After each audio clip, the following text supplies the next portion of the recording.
கடந்த கிளாஸில் வந்து விகுதி படித்தோம். பகுபத உறுப்பு இலக்கணம், இலக்கண குறிப்பு எழுதுவதற்கு. அடுத்து இடைநிலைகள், சந்தி, சாரியை பற்றி இப்பொழுது பார்ப்போம். இடைநிலைகள்: வென்றார், இறந்த கால இடைநிலை. உயர்கிறேன், கிரு வருது பார்த்தீங்களா, நிகழ்கால இடைநிலை. புகுவான், செய்கேன், இக் அதில் நடுவில் வருது, எதிர்கால இடைநிலைகள். பறிக்காதீர், எதிர்மறை இடைநிலை. மகிழ்ச்சி, அறிஞன், இஞ்ச் பெயர் இடைநிலைகள்.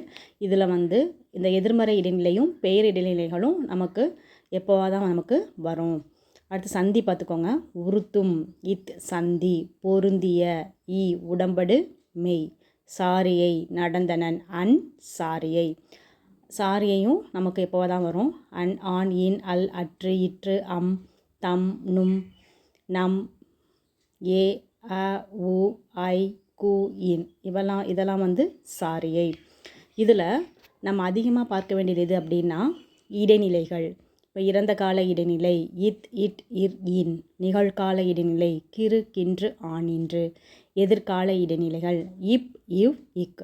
இது மூணையும் நல்லா நீங்கள் மனப்பாடம் பண்ணிக்கணும். அப்போ தான் உங்களால் இலக்கண குறிப்பும் பகுபத உறுப்பு இலக்கணமும் நன்றாக எழுத முடியும். விகுதி, இடைநிலைகள், சந்தி, சாரியை.